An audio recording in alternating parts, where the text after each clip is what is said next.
What's happening, you guys? Alright, it's Friday night. What's that? November 29th. We are on the west end of Lehi, Utah. Gonna be getting onto this State Route 73 here in a second. And alright, it's time for us to do a pickup. We'll be going to the Tyson Foods plant in, you can either call it Cedar Fort or Eagle Mountain, whichever the case might be. It is about, really about 15-20 minute drive, mile, whatever it is, west of Lehi, Utah. I think we're clear here. I don't see any signs telling me I can't make red on red here either. Okay, we're good there. Let me get slid over to the right lane though. I was in the outer lane to make sure I didn't have to encroach to make my turn. Or encroach in the next lane over, whatever. Alright, anyway. Yeah, it's going to be my second visit to this shipper. Last time I was here, I don't know, 6 months or so ago, something along that line. It's a pretty new Tyson plant. I think it's only been there maybe a couple of years, something along that line. It's not due for pickup until tomorrow evening, but now it's 11 p.m. local time now on Friday. It's due for pickup Saturday evening. I don't know, at 6 p.m. or I don't even remember what my drop dead time was. I just know it's tomorrow afternoon, evening, something along that line. That's all I really care about. But we're going to go ahead and get over there now, and I can get my trailer, my empty dropped. And they have a staging area right there outside the guard shack that you can park in and wait. So that'll be nice. Yeah, I stopped and got a trailer wash out at the Blue Beacon in Salt Lake City. And then I went right across the street to the Flying J to fill my reefer unit up. Now, if there were spots open over there, I actually was going to seriously consider just parking there for the night. Because I have a cousin who lives right, like not that far away from there. About a 10-minute drive from there or whatever it is. Yeah, I was going to ideally hope for an opportunity to meet up with her or some of our other friends or family who live in the area as well. But it appeared that they only had one spot, one reserve spot open, and he said that there was someone was already in the process of reserving it. But now I can't say. It might have been me because I had it up on my app, but I didn't go all the way through. And I don't know, I might have had an opportunity to park there, but such is life, regardless. Alright, anyway, yeah, we're just under 10 miles away from our turn. Alright, so let's talk about what's happened since then, or since we ended up in Salt Lake City now here. Alright, so last thing you saw me vlog was a pickup of a Conagra load, I think it was, in Yeah, I was like, okay, which one of these lanes do I need to go straight? I figured it was this one. In Fayetteville, Arkansas. That one went to Victorville, my hometown, to Americold, right there where I parked my truck anyway, when I'm home. That's a nice big house with a lot of decent number of Christmas lights on it. Why does that look like? That looks almost like a Love's right there. I'm not aware of there being a Love's over here, but the yellow, no, it's Holiday. But the yellow and red trim there on the fuel island, it looks a lot like a Love's. Just kind of curious if it's remotely truck friendly. No, it doesn't look like it.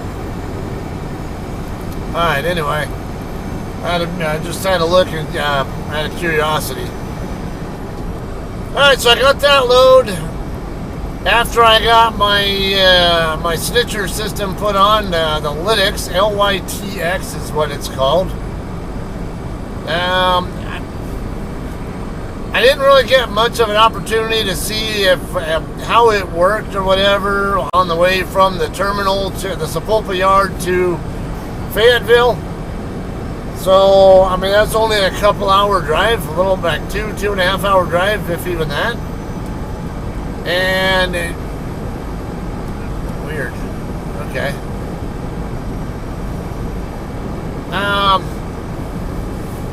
Either way, it's like, you know, I had no idea what to expect from a thing. Like, how much is it going to bitch at me for stuff that I'm doing or whatever? Or, like, I understood it talks to you and tells you if you're what it doesn't like, well, what it thinks you're doing wrong. And there's, like, so there's a green light there that'll tell me that it's recording.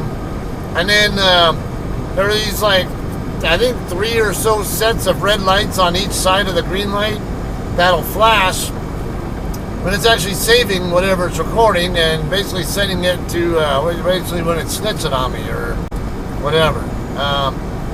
Now, for the most part, my only real experiences with it have been lane departure warnings. As soon as there's a lane departure warning of any kind, it doesn't matter if it's legit or not. If that buzzer's going off warning me of what it thinks is a lane departure, that thing's saving it. I don't know if people are seeing it, perhaps, but now I've only heard it one time. Now, I had no idea what kind of voice to expect, how loud it was going to be, or anything along that line. All I knew was I was told by people that it talks to you. But is it a male voice, a deeper male voice, a higher pitched male voice, a female voice of some sort, or what? And how loud is it? I had no clue what to expect. So, and I guess I don't know how to really intentionally trigger it so much because I guess I'm not in that big a habit of distracted driving or doing other stuff that it's.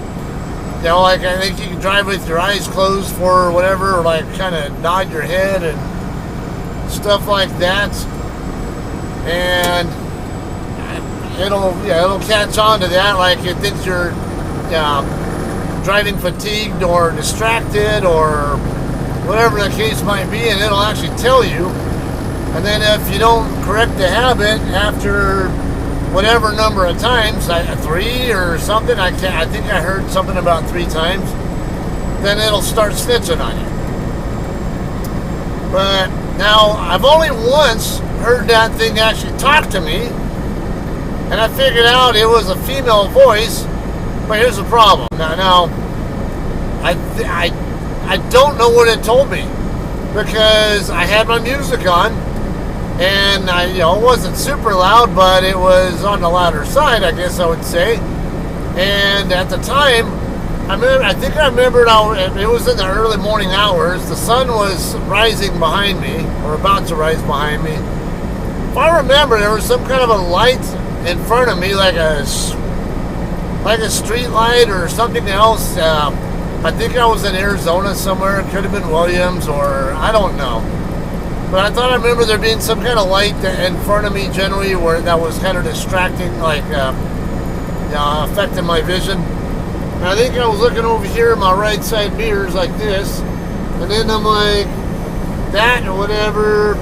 I think I glanced at my phone briefly and then looked over, I think toward the right side of my windshield area or something, looking at something, and I heard it say something, blah, blah, blah. And I saw the lights flashing. I'm like, okay, what the hell was that all about? I don't even know. So that's the only experience I've had with it talking to me in any way at all since I've had the thing installed. So, got all the way from Arkansas to California with it, that one time only, hearing it talk. And then I ran from Colton to Corinne, Utah. Delivered in Corinne this evening, and then now we're deadheading from Corinne over here to Eagle Mountain. We're 3.5 miles away. But yeah, all that time I've not heard a peep from it. So I guess that's a good thing. But now I've had not a lot, but several times where, like I said, the lane departure went off, and usually it's for bullshit. Like I had a lane shift where it was there was like the line that used to be there. You know, I had to cross over it because it was in the middle of my lane, and the thing thought I was departing from the lane. So, the next thing you know, it's flashing. Or I had another one this evening where I was right at an off ramp, but not anywhere near a line. But there was like a crease or something not far from the line that I think my tires were near. And it picked that up and thought I was departing the lane. Go figure. Alright, let's get our speed down because it's dropping to 55 here. I'm just saying it was, I don't know, the lane departure stuff gets annoying. Now, I haven't really tried to, I can turn off the lane departure warning system, but it'll turn right back on, or it'll rearm whatever after a period of time, 5 minutes or whatever the hell it is. And I've not tried disarming it and intentionally going over the line just to see what it'll do. It's not that big a deal for me, I guess, but I'll just say it's kind of I don't know, it can be a little annoying there. And I guess I get why they're doing it, though, because usually when someone's distracted driving, they're going to drift to one side of the lane or the other. Because if you're looking that way, your vehicle's going to go that way, too. There was a video I just saw on Facebook not too long ago. The guy who had this accident posted it himself, in fact, surprisingly. But he had one of those coolers in I think on his passenger seat, and he was trying to reach for a drink or whatever the hell was inside it. It was stacked pretty high up, and now he looked over there first, and I think he got the thing open just briefly, and then he went to look back at the road, and then he went back and looked like this, but kept looking this way. Tunnel vision, wasn't paying attention to anything what was going on with his peripheral vision. Because I can sit here and look like this and know that I'm staying in my lane. But he was fixated on there, and so he goes to grab his drink, or I think that's what he was grabbing, and all of a sudden this truck drifts over off the right shoulder, and there was like I don't know, about a 5 or so foot deep steep embankment right there. And all right, so this turn right here where these cars are at, we're going to turn there.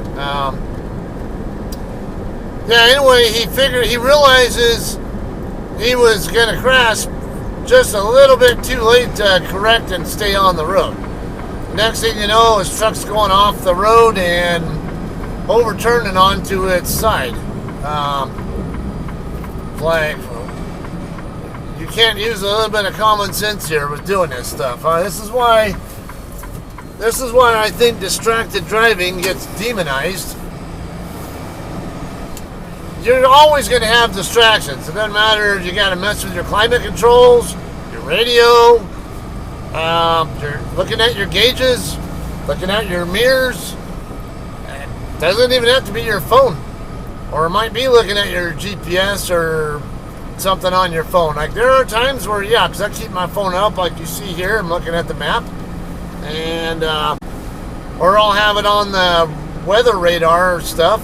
Because, yeah, like, say if I come across something weather related that it might be any concern to me, yeah, I'm going to pull up my radar and see where it's at, and then I can also keep track of where I'm at in relation to where the storm is at, and know where when I'll actually clear it, or whatever, or when I'm going to get into heavy rain or light rain or whatever kind of stuff, even wind fronts, stuff like that. So yeah, I'll look at it, but I'm not going to sit there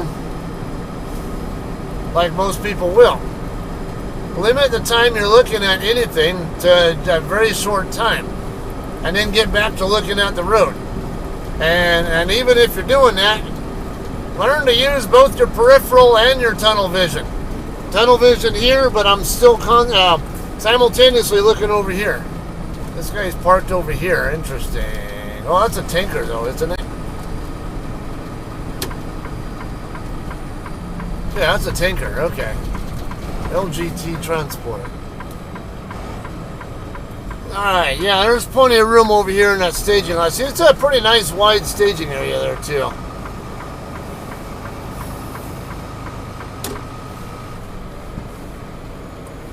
Alright, so we'll go ahead and stop up here, then we'll go ahead and get checked in, and we'll probably be dropping our empty right here in this row up here in a second.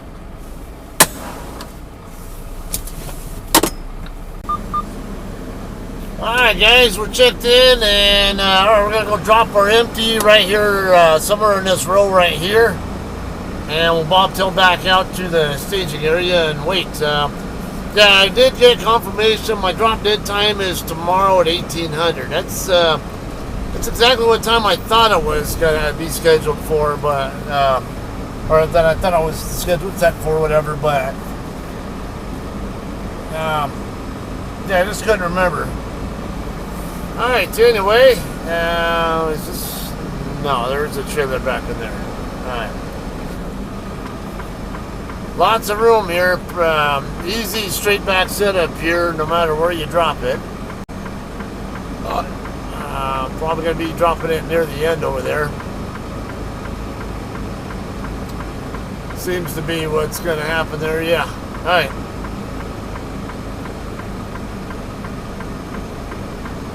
Yeah, probably on the very end of the row. Wait, what about this? No, never mind. Yeah. We can maybe drop it between these two.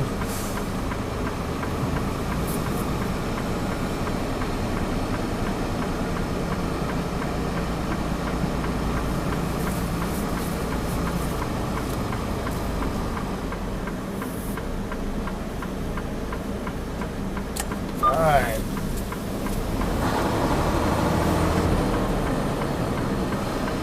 Okay.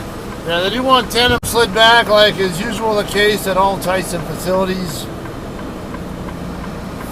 So this is the tandem's backing. If you probably you might have noticed that already anyway.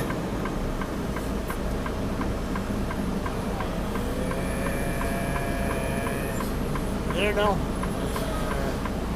Alright, now we are.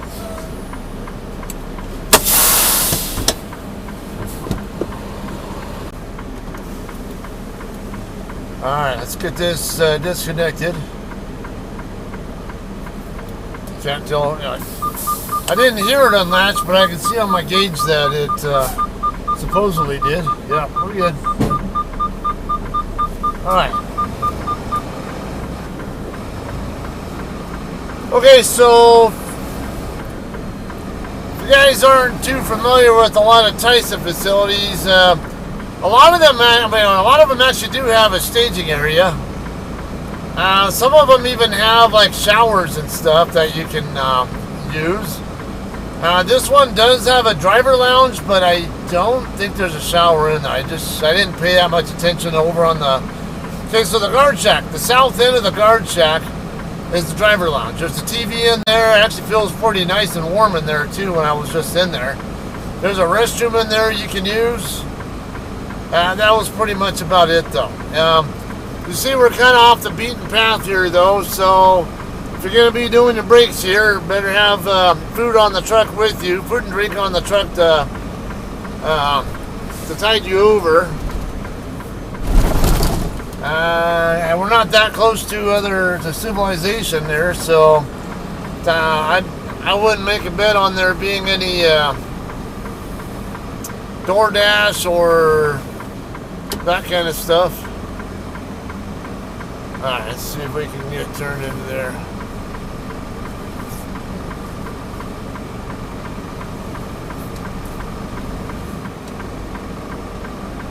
There we go.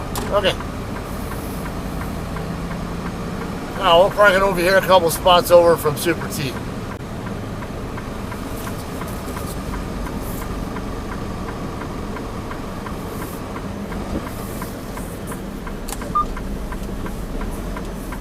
Okay. It takes so damn long to get from drive to, from drive to reverse.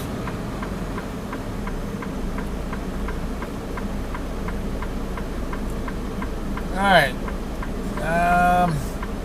Yeah, so as far as truck stops, the only ones in the area are really the Flying J in Salt Lake City that I was already at, and that's 40 miles away from here. And the Loves and Flying J over in the Springville area. Those are the nearest ones that you can actually stop at that I know of. So, anyway, we'll plan on being ready to pick this up sometime tomorrow. Maybe we'll get lucky and it'll be ready early, but even if it's not, I don't really care. I don't really intend to, I prefer to do my driving in the middle of the night anyway when I don't have so many stupid people to deal with. Sorry. Yeah, I don't know. And if you guys saw my Facebook video, or I might have it on my Clips channel by now, I had a near Sideswipe incident in Victorville when I was leaving my house the other day. Yeah, I had some idiot, probably drunk or on drugs or something, 2 lanes over, came over at a pretty good angle into the lane next to me, and then started merging right into me. I'm like, I had to slow down and drift a bit right to make sure I wasn't going to get hit. And even though I did that, because there's like a bike lane area that separated my lane from the next lane over, and there was a car over there in the lane, but I knew there was space to work with there, so I kind of used what I could and had to back off a little bit. And the guy came, whoever that driver was, came probably inches away from hitting the hood of my truck. And then they cut off the car over in the right lane as well. So check that one out. It's on my Facebook page, or also on my, or maybe on my Clips channel as well, right? All right, we'll continue this here whenever the load's ready to go. Like I said, it should be sometime tomorrow evening, more than likely, though. All right, guys, let's go ahead and get check in and sign for our load now. So I got a notification from my dispatch about 4.5 hours ago that it was ready. However, let's, nope. Hope you don't back up there.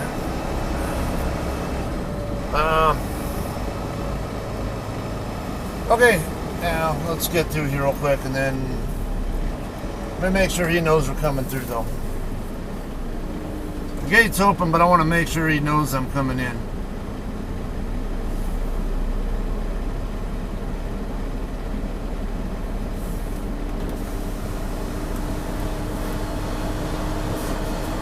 I appreciate it. Okay. Alright, anyway. Alright, so nobody ever called me.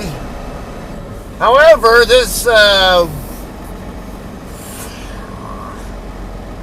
I don't know what pronoun to use if I have to be honest. It's a guy, or at least biologically a guy. I don't know if he identifies as a guy or if he's in the process. I don't know. So I don't want to offend, but at the same time, it's biologically a guy. I'm going to say he. So you're going to have to deal with it, right? But no, he was really polite and professional about it, and said that, when I checked in last night or this morning, whatever, come on, get in reverse already.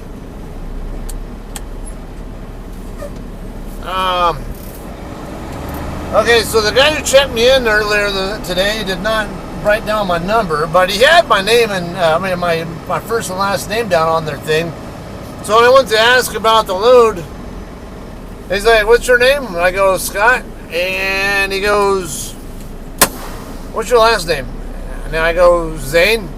Like, "Oh yeah, it's ready." I say, "Yeah, whoever checked you in earlier didn't write your phone number down, and so we weren't able to call you in, and they said they can't just come right out to the staging area to notify me, so But I told him, you know, it's not a problem. I wasn't planning on leaving here until closer to drop dead time anyway. Because it was 12:30 or so, before 12:30 in the afternoon when I got notified. But now let's think about this. This load's going to Casa Grande, Arizona. And if I run a full 10, 11 hour shift, I'm going to end up, if I leave around then, 13. So I'd be in, we'll say Phoenix, somewhere in the ballpark of Phoenix or Camp Verde, Arizona or somewhere, you know, in that general area on I-17 or something. Probably going to be there around 11 or 12 at night. What do you think the parking lot's going to look like then? No, I don't want to deal with that. So, I'd rather just go ahead and leave when a little bit later, run through the middle of the night like I usually like to do anyway, and then that way when I show up, you know, out of when I'm done driving for the night, there's a better chance I might actually find somewhere to park.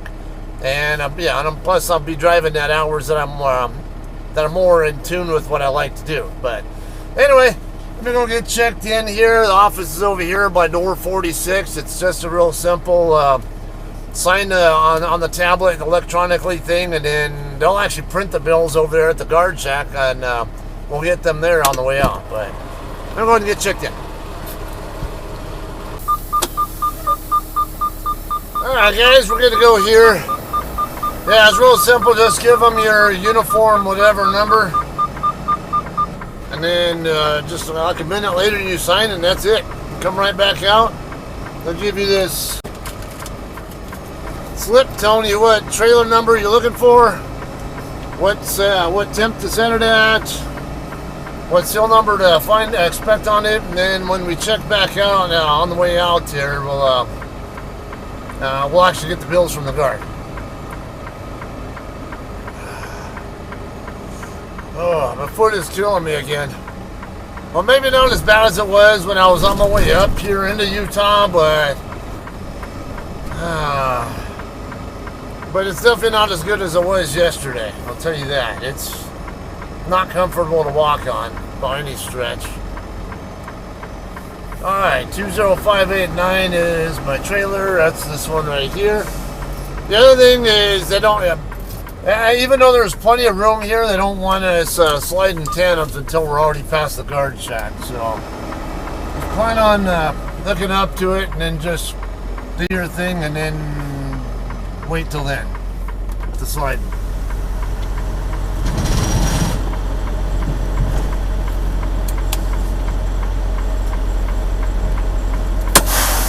Alright, let's go ahead and get this thing pre-tripped and everything else done and be out of here pretty soon here. Alright guys, we are ready to check out now. I did find a couple of interesting things on the pre-trip inspection. Nothing that I would think will really put me out of service, but what was at least from remarkable enough to note something about. I ended up putting it on my TikTok channel, so if you guys want to take a look at it, if you haven't already been on there by now, check it out. Yeah, and you'll see what I found. Let's get checked out here real quick, and I'll kind of give you a quick little detail on that, and then we'll end the video.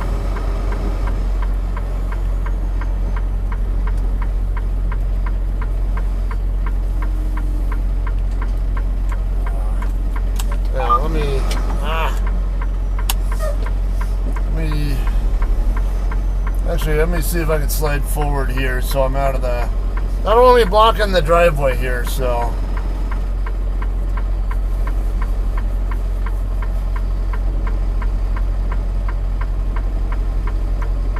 hope I don't get yelled at for that.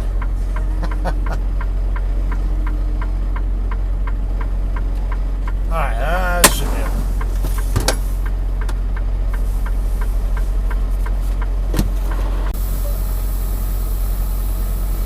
Alright guys, let's get out of here now.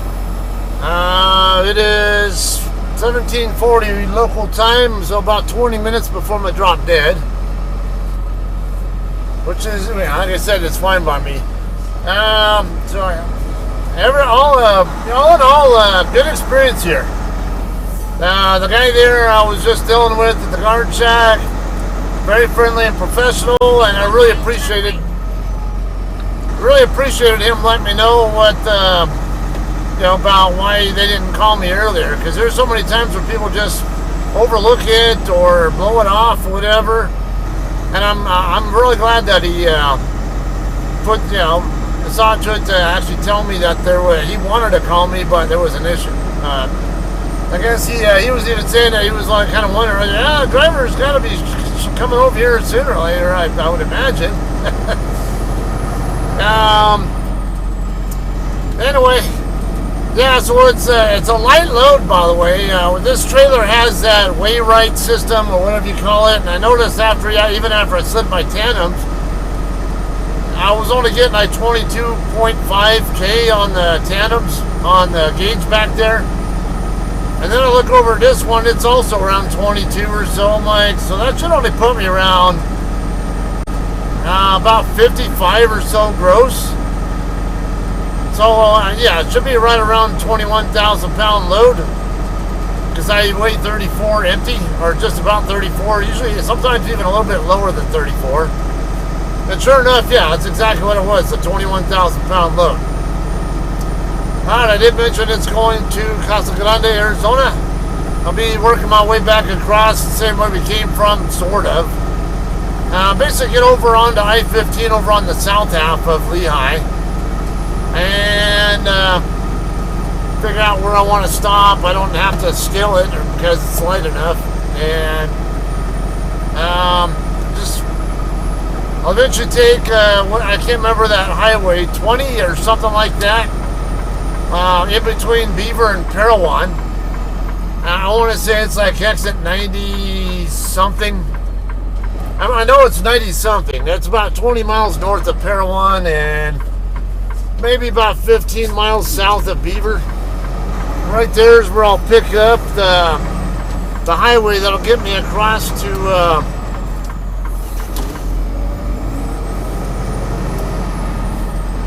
is that US 89? I can't remember.